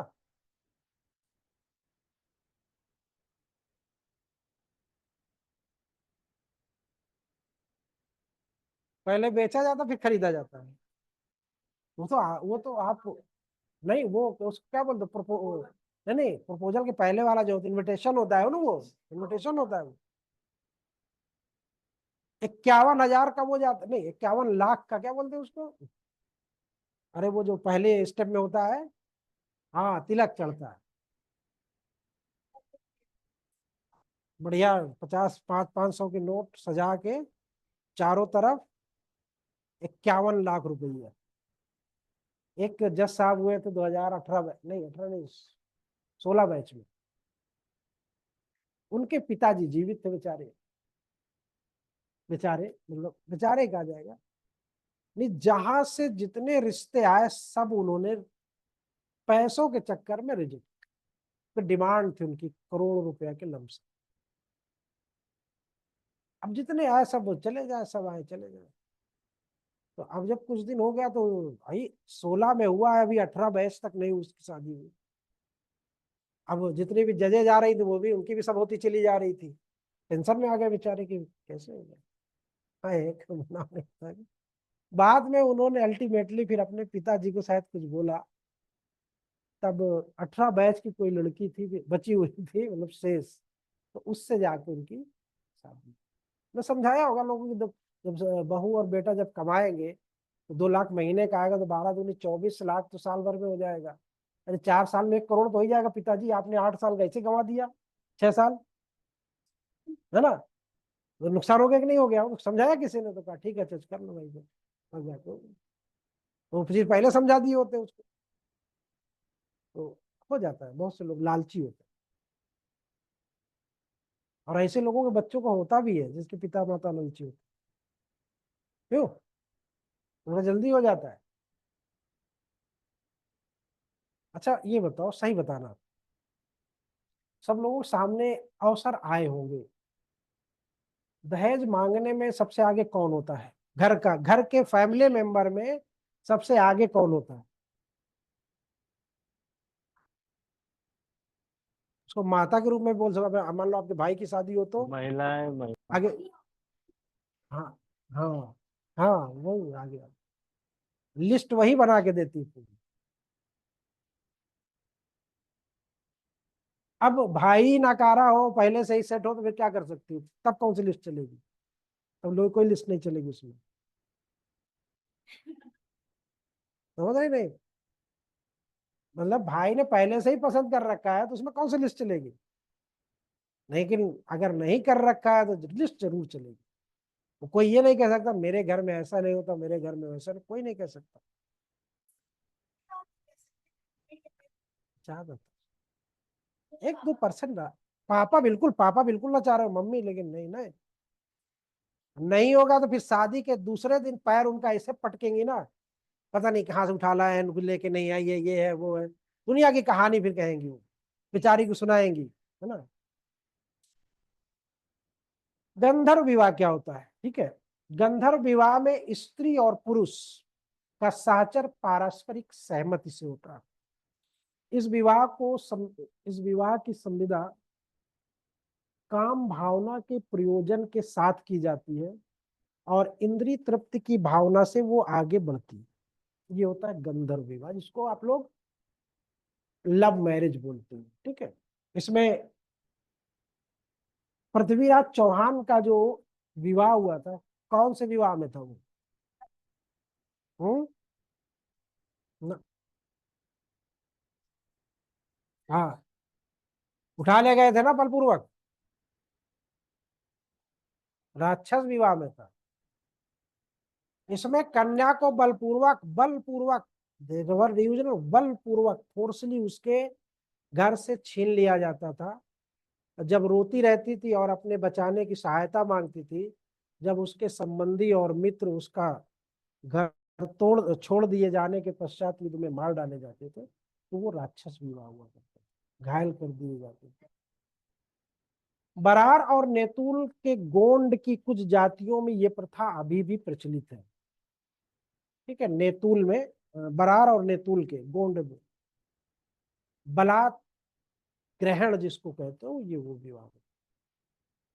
ये क्षत्रियों एवं सेना की श्रेणी के लिए मान्यता प्राप्त भी था ये। ठीक है, क्षत्रियों और सेना की श्रेणियों के लिए अनुमति प्राप्त था ये। पैशाच विवाह अति निंदनीय हुआ करता था। इसमें कन्या का विवाह ऐसे व्यक्ति के साथ कर दिया जाता था जो सोती हुई कन्या के साथ बलात्कार करता था, या विक्षिप्त महिला के साथ कलह, या नशा खिला के, या यानी किसी भी विक्षिप्त हालत में, नशे की हालत में, यानी कि उस महिला को किसी चीज का ज्ञान ना हो और उसके साथ रेप हो जाता था, तो ऐसे विवाह को पैशाच विवाह की श्रेणी। ठीक है, अब हिंदू विवाह की 3 शर्तें हुआ करती, जो मॉडर्न में 3 शर्तें। हिंदू मैरिज में जो 3 शर्तें हैं वो कौन कौन सी? पहली शर्त ये है कि पक्षकारों के बीच व्यक्ति का परिचय होना चाहिए। पक्षकारों के बीच व्यक्ति का परिचय होना चाहिए। दूसरा, पक्षकारों का संबंध प्रतिषिद्ध कोटि की नातेदारी में नहीं आना चाहिए, ये बाहर होना चाहिए। प्रतिषिद्ध यानी प्रोहिबिटेड जो आपका है, उसमें नहीं आना चाहिए, और उसमें उसी गोत्र या प्रवर में नहीं होना चाहिए, और दूसरे के सपिंड नहीं होते। तीसरा, विवाह अनुष्ठान होना चाहिए। ठीक है, तो ये 3 बातें होती हैं। अब इसको आप लोग देख लो, इंग्लिश में देख लो, थोड़ा से शॉर्ट में इंग्लिश में इसको बता देते, फिर इसको जब लिखाएंगे तो आ जाएगा आपको डिटेल में। तो ये नेचर आपको पता चला विवाह का कि नहीं पता चला? अब नेचर में आपके साथ क्योंकि आपको हिंदू विवाह का जो विवाह की जो प्रकृति है, वो अगर मान लो एंशियंट लॉ के अकॉर्डिंग पूछा तो क्या लिखना है, मॉडर्न लॉ के अकॉर्डिंग पूछा तो क्या लिखना है, बस थोड़ा थोड़ा अंतर हो जाता है, उन्हीं को आपको चेंज कर देना है। हाँ हाँ। नहीं, कॉन्ट्रेक्चुअल है ही नहीं, अभी भी माना नहीं जाता है, भले वो सुनाने के लिए या तर्क के साथ सिद्ध करने के लिए है, लेकिन वो माना नहीं जाता, ठीक है। Under the ancient Hindu laws, time कितना हुआ, the object of marriage was sublime. Sublime, what is the mean of Sublime?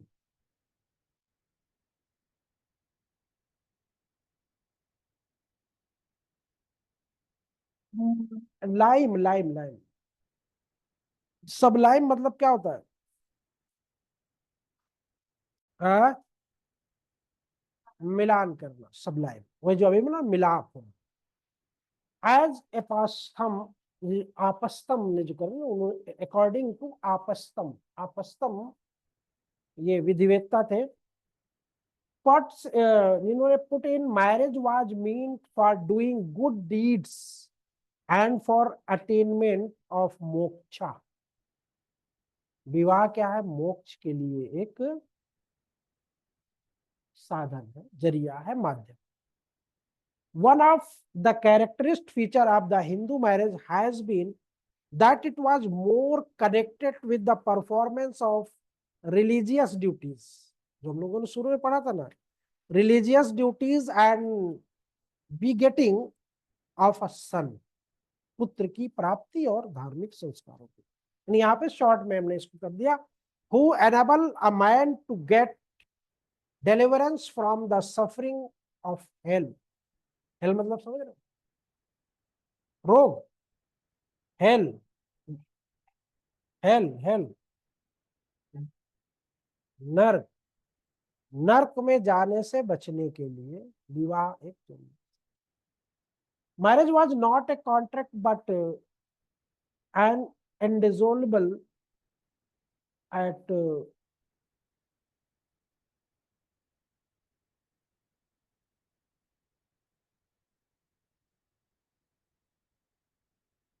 Hello,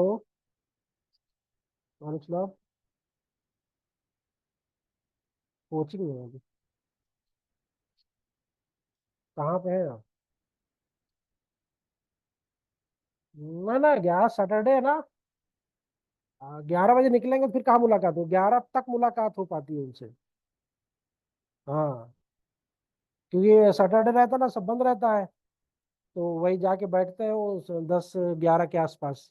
तो वही जब शुरू में जाते हैं तभी मुलाकात हो जाती है, फिर उठ जाते हैं, चले जाते हैं हाजिरी लगा के। हाँ, जैसे कहते हैं ना कि 10 साढ़े 10 तक आ जाइएगा यहाँ पे। हम्म। तो तो अभी तहसील में क्या कर रहा हूँ? तब देर हो जाएगी। हाँ, देर हो जाएगी तो ऐसा करो, देखिए मंडे को भीड़ भाड़ बहुत रहती है, इसलिए संडे। हाँ हाँ, और बाकी कोई टाइम रहता नहीं है संडे, कल संडे।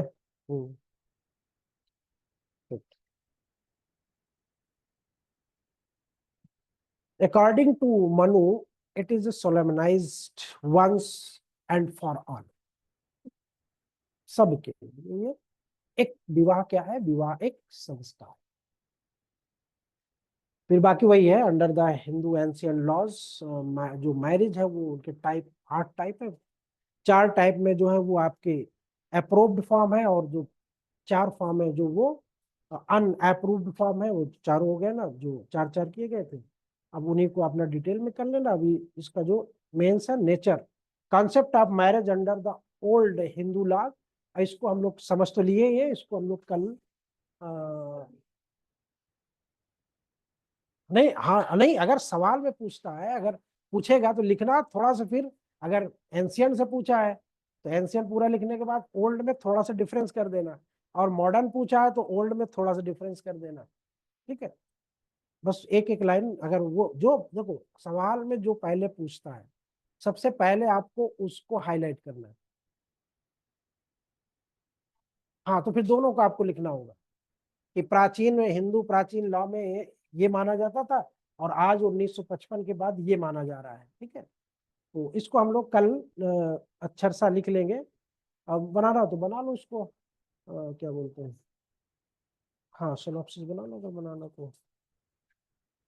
या इसको रहने तो छोटा छोटा, इसमें सिनॉप्सिस क्या बनाओगे? लिखना है, लिखा दे। हाँ, चलिए लिखिए, पहले इंग्लिश में लिखिएगा। हाँ, पहले इंग्लिश वाले लिखिए। हिंदी वाला सुन चुके थे, इंग्लिश वालों को नंबर दो। हिंदी इंग्लिश वाले सुन चुके हो ना, अब इंग्लिश वाले लिखो पहले।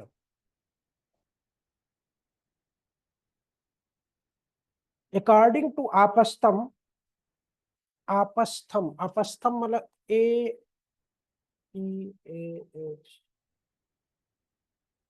Apastamba. Marriage was mean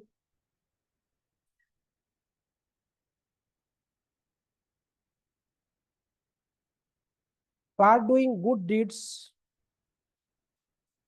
mean mean for doing good deed and for attainment of moksha.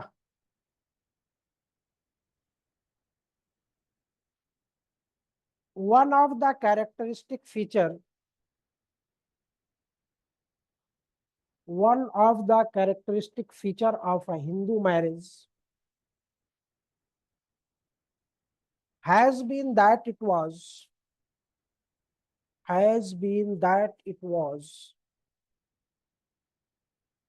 more connected, that is that it was connected with the performance of religious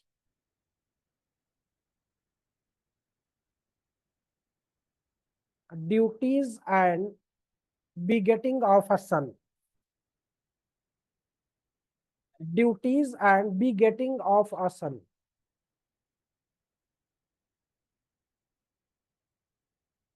Who enable a man to get deliverance,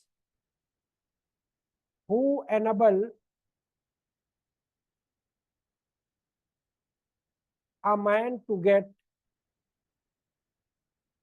deliverance from the suffering of hell.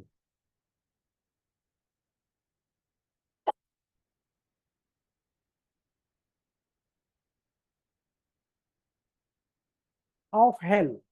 Marriage was not a contract,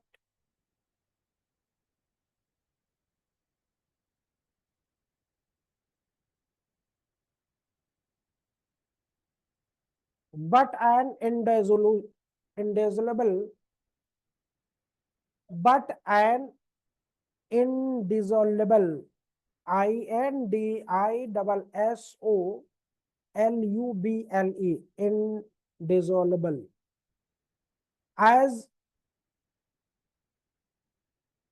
Meghatiti, as Meghatiti,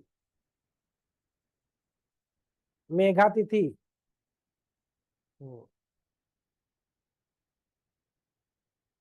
Put in, according to Manu,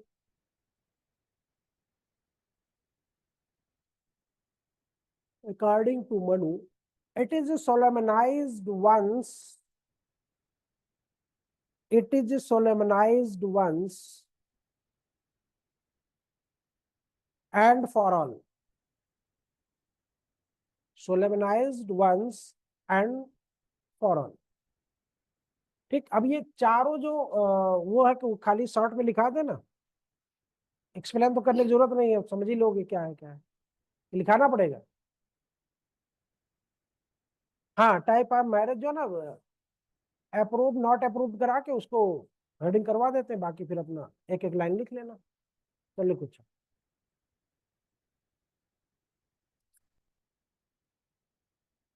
ancient Hindu law, there were formerly, there were formerly 8 form of marriage, 8 form of marriage.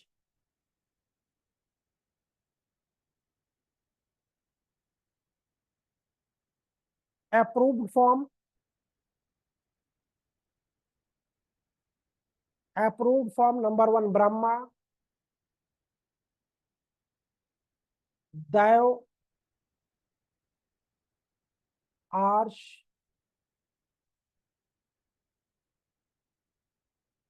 और प्रजापत, प्रजापत। अब उसी के नीचे एक line लिख देना, प्रजापत के नीचे एक लाइन लिख देना, a wife married, a wife married in an approved form become पत्नी। हेलो, हाँ कोई बात नहीं, कोई बात।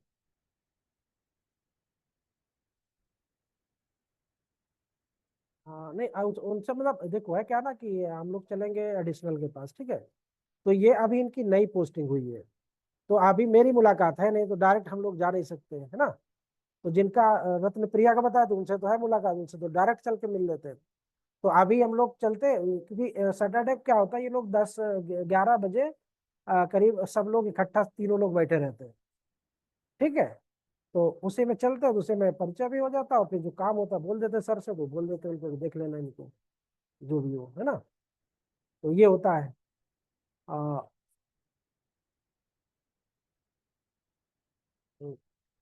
वो असल में सैटरडे का दिन है ना, बाकी तो होता तो कभी भी हो जाता है। या तो फिर ऐसा करो, हम बात कर लेते हैं अगर, लेकिन कल तो 19 होगा, फिर उनसे नहीं हो पाएगा जिनसे काम है, मसला इस बात का है। तो उनका होना जरूरी है ना। या तो उनसे कहलवा दे, कोई दिक्कत है क्या। हाँ तो ऐसा करो आप, अब हम बात कर लेते हैं, अगर कल के लिए वो बोलते हैं ना, तो कल बुलाते हैं आपको, ठीक है। हाँ कल घर पे मुलाकात कर लेते हैं, बता देंगे, फिर वो कह देंगे उनसे। नहीं आज तो उनसे तो वही होगी, ऑफिस में ही होगी। मसला मैडम वाला है ना, मैडम से रूबरू हो जाते हैं, उनको इंट्रोड्यूस हो जाते हैं ना, वो करवा देते हैं खुद ही। तो वो रहते हैं 12 साढ़े 12 तक। तो आ जाओ, फिर आना है तो ये रिस्क लेके आना कि मुलाकात हो भी सकती, नहीं भी हो सकती, ठीक है। हाँ ये रिस्क लेके आना अगर, इसलिए मैंने कहा था कि 10:30 तक यहाँ पे आप आ जाइएगा। चलो चलो बात करके बता। क्या लिखो, a wife married in approved form become a पत्नी एंड इन नो कंडीशन,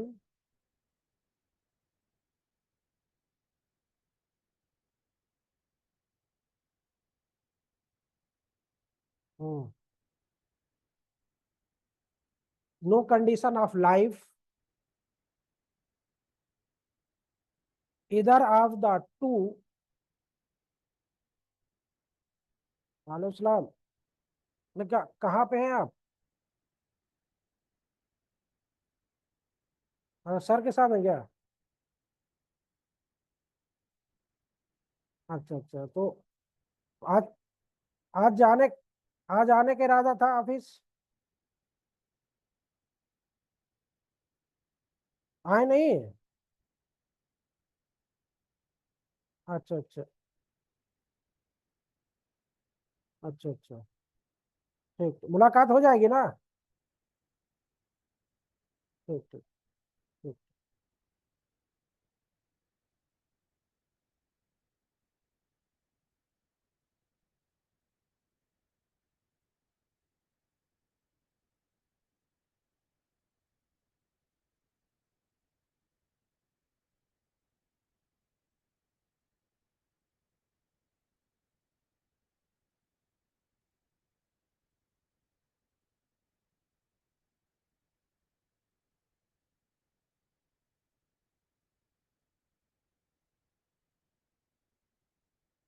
होने का 11 सवा 11 तक आ सकते हैं।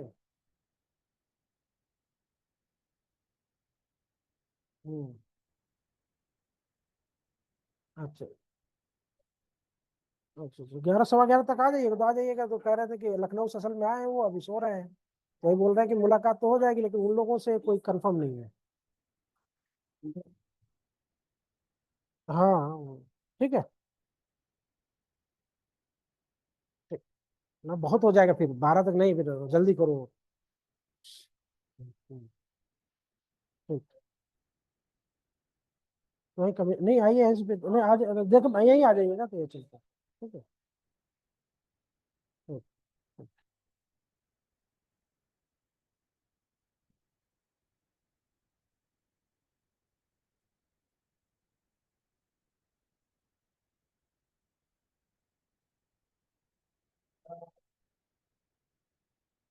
Either of two could leave or divorce other, to could leave or divorce other। अब अनअप्रूव्ड लिख लो, अनअप्रूव्ड फॉर्म,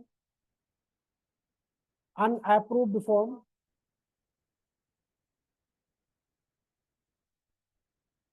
अनअप्रूव्ड में कौन कौन से चार लिखो जरा, याद हुए कि नहीं?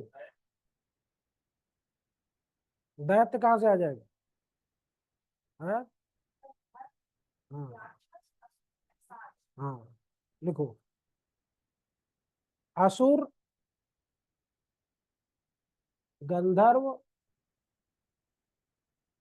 राक्षस, पैशाच।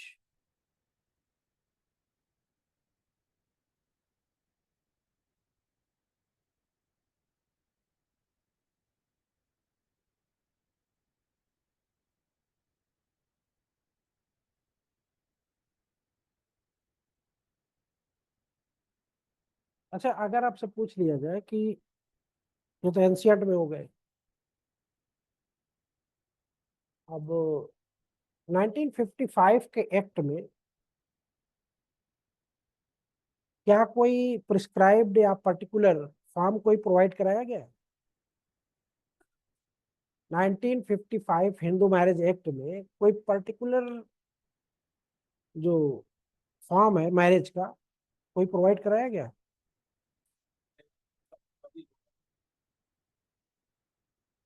नहीं, वो तो उसका वो है, रूल है। फॉर्म, कोई फॉर्म नहीं। No particular form provided in the act. कोई particular form Hindu marriage act 1955 में नहीं। ठीक है। वो जो हम आर्ट पढ़ते हैं वो एनसीएल में पढ़ते हैं।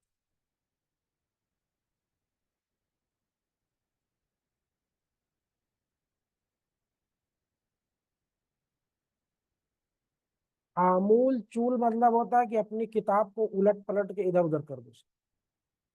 ठीक है।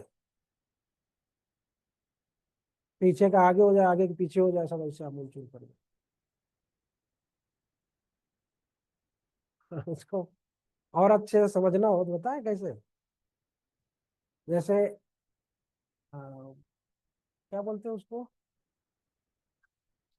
जहाँ पे महिलाएं मेकअप के लिए जाती है, ब्यूटी पार्लर, हाँ।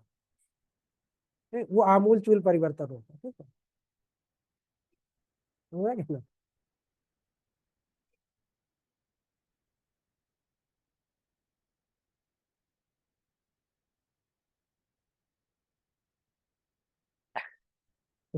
इट सिंप्लीफाई लेज डाउन, उसी में लिख लो कि no particular form provided in the act. ठीक है, लिख लिया ना? Act, it simplify lays down 5 condition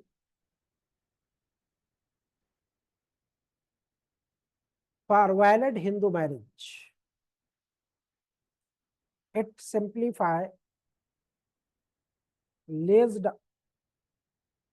5 condition for valid Hindu marriage act. इसको हम लोग अभी आगे उसमें पढ़ेंगे। ठीक है। अब लिखिएगा, concept of marriage under the old Hindu laws. Concept of marriage under the old Hindu laws.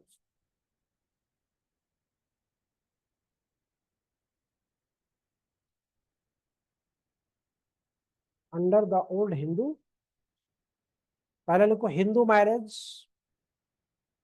Weather a sacrament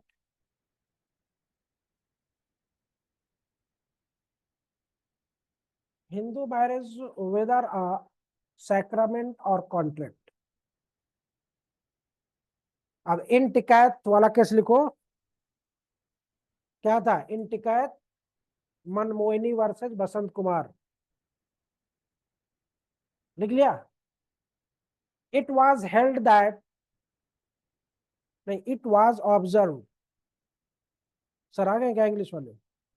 it was observe that in Hindu law, Hindi वालों को रह जाएगा आज, marriage was sacrament a union, a union, an indissoluble union of flesh, union of flesh to flesh, bone with bone,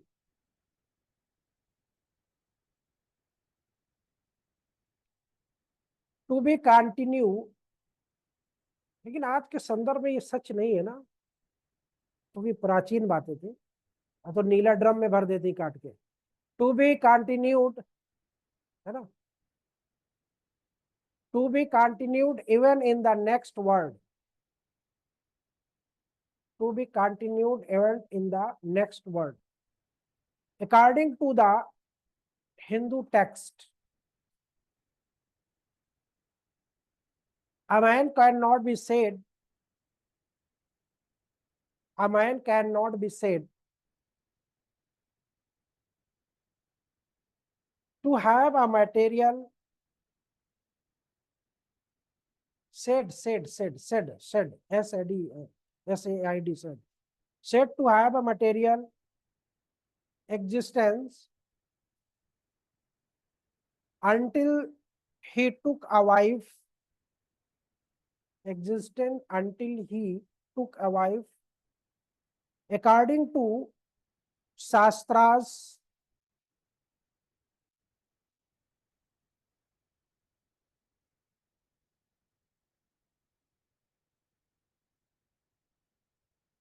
a man is the only half of his self. A man is the only half of his self. Therefore, he is not fully born until he take a wife. Until he take a wife, and after marriage alone, and after marriage alone, he become complete. That is why Manu declared thus. That is why Manu declares thus. The person known as the husband is verily known, is verily, V-E-R-I-L-Y, verily known as the wife। यही तक रखो इसको, परसों देखते हैं इसको, परसों क्या फिर अगले स्टम में देखा जाएगा, ठीक है। इतना याद कर लेना जितना लिखा हुआ, ठीक है। Known as the wife. Hindi वाले अब रहने दें आज, हमको भी पता है। क्या